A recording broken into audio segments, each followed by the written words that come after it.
નમસ્કાર મિત્રો, ભારતમાં અનેક પ્રકારના વાદ વિવાદો અને આંદોલનો ચાલી રહ્યા છે. એમાં નવી એક પ્રક્રિયા શરૂ થઈ છે, કળશ જિહાદ. સંત રોહિદાસ ભારતીય આધ્યાત્મિક જગતનો ખૂબ ઊંચો સિતારો, પરંતુ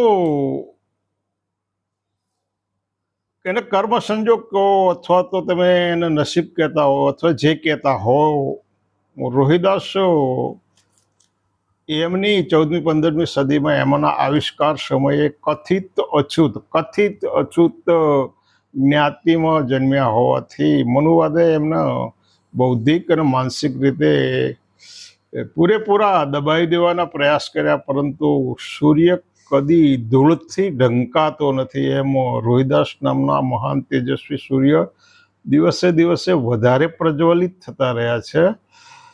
પરંતુ પંજાબની અંદર ચૂંટણીઓ આવી રહી છે, ઉત્તર પ્રદેશમાં વિધાનસભાની ચૂંટણીઓ આવી રહી છે, એટલે રોહિદાસના જે સતત્વ છે એને મતત્વમાં, રોહિદાસના સતત્વમાં ને મતત્વ એટલે મતમાં કન્વર્ટ કરવા માટેની એક જેહાદ, કળશ જેહાદ શરૂ કરવામાં આવી છે.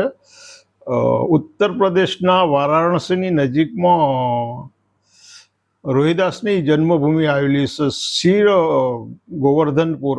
ત્યાંથી એમની જન્મભૂમિની માટી 131 કળશમાં ભરાઈ અને 75 કળશો ઉત્તર પ્રદેશના જુદા જુદા સ્થળોએ વહેંચવામાં આવ્યા. કેટલાક કળશો પંજાબમાં લઈ જવામાં આવશે, કારણ કે પંજાબની અંદર અનુસૂચિત જાતિની વસ્તી 32% છે અને એમાં રામદાસિયા અનુસૂચિત જાતિના લોકો છે. રોહિદાસને સવિશેષ માને, વધારે માને છે. એટલે રોહિદાસના નામે મત મેળવવા માટેની આ જે જેહાદ શરૂ કરવામાં આવી છે. સંત રોહિદાસ અસ્પૃશ્યતાના હાડોહાડ વિરોધી હતા, જાતિ પ્રથાના વિરોધી હતા અને કોઈ પણ પ્રકારના શ્રમના એનું મૂલ્ય ઉચ્ચ પ્રકારનું હોઈ શકે એના એ આગ્રહી હતા. એમણે નિર્ગુણ ઉપાસનાની વાત કરી છે. શું કર્યું છે? એમણે નિર્ગુણ ઉપાસનાની વાત કરી છે. ભક્તિ સંપ્રદાયના જે મહાન સંતો થયા એની અંદર કબીર સાહિબ અને સંત રોહિદાસનું સ્થાન સૌથી ટોપ ઉપર છે, સૌથી ઊંચું છે. એટલે સંત રોહિદાસે સમાનતાનો સંદેશ આપ્યો, અસ્પૃશ્યતા અને જાતિવાદનો વિરોધ કર્યો. હવે જે આ કળશ યાત્રા લઈને નીકળ્યા છે, એમને આ માટીની કેમ જરૂર પડી? માટીની જરૂર છે કે સંત રોહિદાસના સંદેશની જરૂર છે? સંત રોહિદાસનો સંદેશ સમાનતાની વાત કરે છે, અસ્પૃશ્યતા નાબૂદીની વાત કરે છે, માનવતાના કલ્યાણની વાત કરે છે અને સાથે સાથે શ્રમ, કોઈ પણ પ્રકારના શ્રમને તમે એનું મૂલ્ય નીચું ના આંકી શકો એ વાત રોહિદાસે એમના પદોમાં અનેક વાર કરી છે. પરંતુ માટી પવિત્ર છે ને સંદેશ, સંત રોહિદાસનો સંદેશ પવિત્ર નથી. જો સંદેશ પવિત્ર હોય, રોહિદાસજીનો સંદેશ પવિત્ર હોય, તો આ જે કળશ યાત્રા લઈ નીકળ્યા છે એમાં એમણે ક્યાં સમાનતાની વાત કરી છે? એમની કળશ યાત્રામાં સમાનતાની વાત છે? ના, પરંતુ અનુસૂચિત જાતિના મતો મેળવવા માટેનું આ એક બુદ્ધિપૂર્વકનું આયોજન છે. પણ આના કારણે, કળશ યાત્રાના કારણે સંત રોહિદાસનું જે મૂલ્ય અને મહત્વ છે વધી જશે. એમનો સંદેશ સમગ્ર ભારતની પ્રજા અને ખાસ કરીને ભારતના પોતાના ઉચ્ચ ગણાવતા એવા કથિત ઉચ્ચ વર્ણના લોકો સંત રોહિદાસના અનુયાયી બની જશે. શું કળશ યાત્રાથી શું સમાજમાં સંદેશ શું ફેલાશે અને કળશ યાત્રાથી સમાજનો શું ફાયદો થશે? આ એક વિચારવા જેવી બાબત છે. રોહિદાસના સતત્વનું, રોહિદાસનું જે સતત્વ છે, એમનું જે કંઈક એમના સમયકાળ દરમિયાન એમણે જે વાણી દ્વારા ઉપદેશ આપ્યો છે અને એ ઉપદેશ આજે પણ લોકજીવનની અંદર લોકો એનો વારંવાર યાદ કરી રહ્યા છે અને એના કારણે એમના અનેક મંદિરો આવેલા છે, અનેક એમના અનુયાયીઓ છે. એ માટીના કારણે નથી, એમની જન્મભૂમિના કારણે નથી, પણ સંત રોહિદાસનો ભક્તિ સંપ્રદાયની અંદર ઉચ્ચતમ પ્રકારનો જે આધ્યાત્મિક જ્ઞાન હતું. એમણે પેલા બનાવટી દેવોની વાત નથી કરી, એમણે રામકૃષ્ણની વાત નથી કરી, એમણે નિર્ગુણ ઉપાસનાની વાત કરી હતી. એટલે રોહિદાસને એક બાજુ એમનું જે સતત્વ છે એનો મતમાં કન્વર્ટ કરવા છે, અને બીજી બાજુ રોહિદાસના સતત્વને કઈ રીતે ખતમ કરી શકાય, રોહિદાસની વૈચારિક જે વારસો છે એને કઈ રીતે ખતમ કરી શકાય એના પણ આયોજન કરી રહ્યા છે.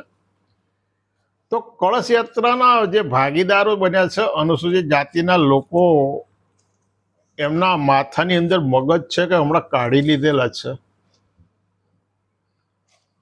રોહિદાસની કળશ યાત્રાના અંદર જે અનુસૂચિત જાતિના લોકો ભાગીદાર બન્યા છે એમના મગજમાં એમના માથામાં મગજ છે કે કાઢીને બાજુ પર મૂકેલા છે. ગિરિરાજ કિશોર નામના મનુવાદીએ એક આખી કથા બનાવી છે. એની કથા એવી બનાવી કે સંત રોહિદાસ મુસલમાનોને હિન્દુ બનાવી રહ્યા હતા. સંત રોહિદાસ મુસલમાનોને હિન્દુ બનાવી રહ્યા હતા. આ એમની કથા છે, તમે સાંભળો. સંત રોહિદાસ મુસલમાનોને હિન્દુ બનાવી રહ્યા હતા એટલે સદના કસાઈએ સિકંદર શાહ બાદશાહને જઈને ફરિયાદ કરી કે આ રોહિદાસ નામનો એક અસ્પૃશ્ય સાધુ આપણા મુસલમાનોને હિન્દુ બનાવી રહ્યો છે. એટલે રોહિદાસને પકડીને લઈ જવામાં આવ્યા, એમને આદેશ કરવામાં આવ્યો કે તમે મુસલમાનોને હિન્દુ બનાવવાનું બંધ કરો. એમની કથા પ્રમાણે રોહિદાસ એવો જવાબ આવે કે ના, હું તો મુસલમાનોને હિન્દુ બનાવીશ. ખરેખર વાસ્તવિક જીવનમાં રોહિદાસ આવું કામ નથી કર્યું. વાસ્તવિક જીવનમાં રોહિદાસે મુસલમાનોને હિન્દુ અને હિન્દુને મુસલમાન બનાવવાનું કામ રોહિદાસે નથી કર્યું. પરંતુ આમણે જે કથા બનાવી છે સદના કસાઈના માધ્યમથી, એમ કે રોહિદાસે એવો જવાબ આપ્યો કે ના, હું મુસલમાનોને તો હિન્દુ બનાવવાનો છું. એટલે એમને જેલમાં નાખવામાં આવ્યા, એમને ધમકી આપવામાં આવી. તોય રોહિદાસ માન્યા નહીં. પછી રોહિદાસને 5 ગામોનું એમને આપવાની લાલચ આપવામાં આવી, તોય રોહિદાસ ના માગ્યા. એમની કથા મુજબ, આ હું જે શબ્દ કહું એમની કથા મુજબ, એટલે સિકંદર શાહ બાદશાહે એવું ફરમાન કર્યું કે જાઓ સમગ્ર ભારતના જે લોકો છે ને એ લોકોને અસ્પૃશ્ય જાહેર કરી દો. આ બુદ્ધિના શેતાનોની વાત તો તમે સમજો.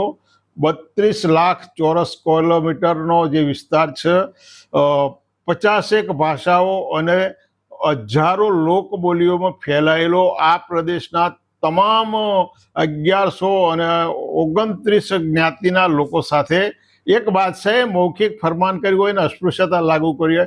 એટલે હિન્દુ ધર્મએ જે વર્ણ વ્યવસ્થા, જાતિ વ્યવસ્થા અને અસ્પૃશ્યતાનું નિર્માણ કર્યું, ઉચ્ચ નીચ ક્રમનું નિર્માણ કર્યું, વર્ણમાંથી જાતિની નિર્માણની જે લોભ અનુલોભની પ્રક્રિયા વ્યવહારમાં અમલી બનાવી, એમણે આતંકવાદના જોરે આ કર્યું. એના કારણે એ લોકોએ અસ્પૃશ્યતાનું સર્જન કર્યું. એ અસ્પૃશ્યતાનું સર્જન મુસલમાનોએ કર્યું છે એવું પ્રસ્થાપિત કરવા આ મનુવાદી લોકો આવી કથાઓ બનાવી રહ્યા. અને એ જ મનુવાદી લોકો વડે પસાર સંત રોહિદાસનો કળશ યાત્રા કાઢી રહ્યા છે. તો એના જે ભાગીદારો બન્યા છે ને એ લોકો આ દેશના સચિવ બન્યા હોય, આ દેશના ગમે તેટલા ઉચ્ચ પદે બેઠા હોય, પરંતુ એમના જે માથાની કોપરીઓ છે ને એની અંદર મગજ નથી, એવું આ પ્રક્રિયા પુરવાર કરે. બીજી એક વસ્તુ, એમણે બીજી એક કથા એવી બનાવી કે આ રોહિદાસ છે ને એ આટલી ઉચ્ચ કક્ષાનો જ્ઞાની માણસ અછત યોજનીમાં તો ના પેદાશ થઈ શકે.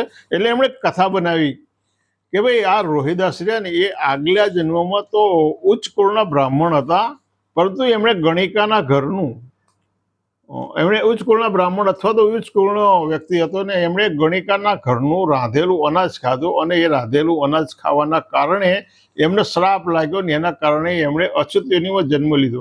હવે તમે તાર્કિક રીતે વિચારો, આ કોણ ખબર રાખીને બેઠું હતું? આમની પાસે કોઈ બેટરી લઈને બેઠું હતું, લાકડીઓ લઈને બેઠું હતું, આમની પાસે કોઈ ચોકીદાર બેઠા હતા કે ભાઈ આ એક ઉચ્ચ કોટીનો સાધુ છે, ગણિકાના ઘેર માગવા ગયો, ગણિકાએ એને રાંધેલું આપ્યું, એમણે આરોગ્ય લીધું, અને એના જમ્યા પછીના કેટલાક વર્ષો પછી એ સાધુનું અવસાન થયું, અને એ સાધુ પાછો અચ્યુત યોનિમાં.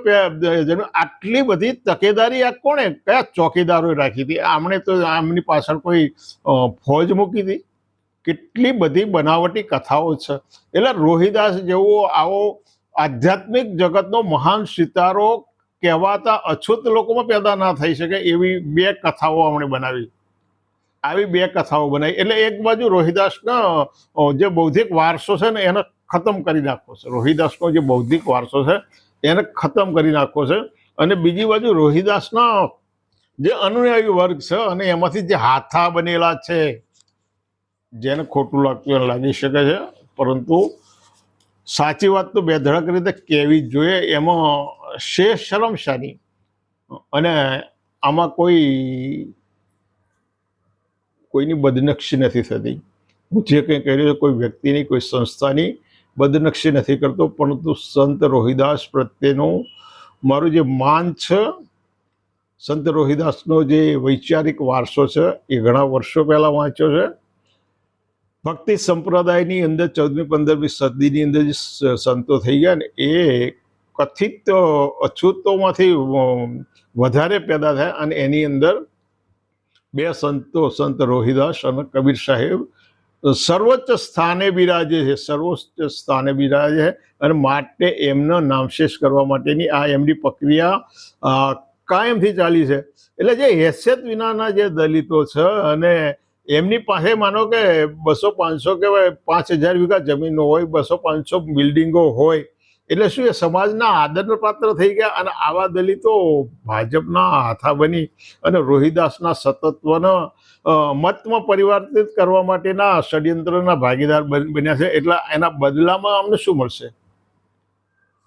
કળશ યાત્રાના ભાગીદારો જે લોકો બન્યા છે, વારાણસીમાંથી નીકળેલી કળશ યાત્રા અંબાજી આવીને અંબાજીથી અમદાવાદના જગન્નાથ આવીને ત્યાંથી બીજે યાત્રાએ પ્રસ્થાન કર્યું. તો કેમ 2027ની ચૂંટણી આવી છે પહેલા જે રોહિદાસ કેમ યાદ આવ્યા? અત્યાર સુધી 650 વર્ષના ઇતિહાસમાં રોહિદાસને થયા 650 વર્ષ થયા. એમના ઇતિહાસમાં એમની યાદગીરી માટે આ મનુવાદી પરંપરાના લોકોએ શું શું કર્યું? દિલ્હીમાં તો રોહિદાસનું મંદિર તોડી નાખવામાં આવ્યું. એ કોણે તોડી નાખ્યું? કોંગ્રેસવાળા આવ્યા હતા, પાકિસ્તાનના લોકો આવ્યા હતા, શીખના ચીનના લોકો આવ્યા હતા, ખિસ્તીઓ તોડી નાખ્યું. જે લોકો કળશ યાત્રામાં જાય છે ને એમણે આવા સવાલો કરવા જોઈએ. પરંતુ જો એમના મગજમાં હેસિયત હોય તો એમણે આ સવાલો કર્યા હોય. એટલે રોહિદાસ આટલું બધું ઉચ્ચ આધ્યાત્મિક જ્ઞાન ધરાવે છે અને એ જ્ઞાનના વારસાના વ્યવહારમાં તો અમલમાં નથી થવા દેવો. સમાનતા નામે એમણે સમરસતાના છળ પેદા કરવા, સમાનતાના નામે છળ એક પ્રકારનો એવો ભાવ પેદા કરવો છે, ભાઈ તમે ને અમે સરખા છીએ, પણ શબ્દોમાં. આને શબ્દ ક્ષળ સમરસતા કહેવાય કે એમની સમરસતા છે શબ્દોમાં, સમાનતા નહીં કે ભાઈ તું ને હું, તારો ને મારો દરજ્જો સરખો છે, તું માનો છું હું માનું છું, એ સમાનતા નહીં. પરંતુ તમામ પ્રકારના અનિષ્ટોનો અકબંધ રાખી એ અનિષ્ટોનું સંવર્ધન કરી અને સમાનતાની આપણે બધા સમાન છીએ એવી વાતો. એટલે આ એક પ્રકારનું બૌદ્ધિક ક્ષળ છે, આમાં બીજું કશું નથી. એટલે રોહિદાસના બે પ્રકારના શત્રુઓ છે. સંત રોહિદાસના બે પ્રકારના શત્રુઓ છે. પહેલા શત્રુઓ એ છે કે રોહિદાસ અમારા છે, અમારો હોવાનો દાવો કરનારા લોકો રોહિદાસને ચોક્કસ વર્ણ અને જાતિના વાડામાં બાંધી અને બહાર જવા દેવા નથી માગતા. પણ આવો રોહિદાસ અમારા હોવાનો જે લોકો દાવો કરતા હોય એવા દાવા કરનારા લોકો અનુસૂચિત જાતિની પેટા જ્ઞાતિથી મુક્ત છે. વાલ્મિક સમાજ સાથે વિશેષ નહીં તો બાણા વ્યવહાર પ્રસ્થાપિત કર્યો છે. જે લોકો રોહિદાસ અમારા હોવાનો દાવો કરે છે એવા લોકોએ રોહિદાસની સમાનતાની, બંધુતાની વાતને એમણે પ્રસ્થાપિત કરી છે. રોહિદાસે જે શ્રમનું ઉચ્ચ મૂલ્ય સ્થાપ્યું, અનામતના આધારે અને બંધારણના આધારે સાહેબ બની બેઠેલા લોકોને એમણે એ જગ્યા ઉપર પહોંચ્યા પછી શ્રમનું મૂલ્ય ક્યારેય આંક્યું છે? એમણે ક્યારેય એ પ્રકારનો શ્રમ કર્યો છે જે એમના મા બાપ કરતા હોય? કે એમને તો એ શ્રમ પ્રત્યે હવન સુગ પેદા થઈ છે અને પોતાની જાતનો અળગી કરી લીધી છે. એટલે એવા લોકો જે માત્ર માત્ર ભારતીય જનતા પક્ષના લોકોની અમુક પ્રકારની એમની ઉપર રહેમ દ્રષ્ટિ પડે, એમની નજરમાં આવે અને પેલા સાહેબ લોકો નોંધ લે કે ફલાણા ભાઈ કળશ યાત્રામાં આવ્યા હતા એટલે હવે આપણે એમને યાદ રાખવાના, આટલા માટે તમે કળશ યાત્રાના ભાગીદાર બની અને સંત રોહિદાસના શત્રુ બની રહ્યા. કારણ કે સંત રોહિદાસે આવું નહોતું કીધું, મારા સતત્વના મતમાં પરિવર્તિત કરવા માટે કળશ યાત્રાઓ કાઢજો, અને એ પણ જ્યારે ચૂંટણી આવવાની હોય ત્યારે. અને બીજા જે લોકો રોહિદાસના શત્રુ છે કે જે રોહિદાસના વૈચારિક વારસાને ખતમ કરવા માટે જુદી જુદી કથાઓ, એટલે સંત રોહિદાસના બે પ્રકારના શત્રુઓ પેદા થયા છે. રોહિદાસ છે ને એ કોઈનો વર્ણ જાતિનો અથવા કોઈ સંપ્રદાયનો અથવા કોઈ સમાજનો વૈચારિક વારસો નથી. એ સમગ્ર ભારતના આધ્યાત્મિક જગતનું અમૂલ્ય રતન છે. એટલે સંત રોહિદાસ અમારા હતા એવો દાવો કરવાની પાત્રતા પહેલાં કેળવવી પડે, સામર્થ્ય કેળવવું પડે. એમાં તમે ક્યાં છો એવું તમે વિચારી લો અને પછી આગળ વધો. ફરી મળીશું. આવજો. કડવી વાત તો છે પણ કહેવી તો પડશે ને.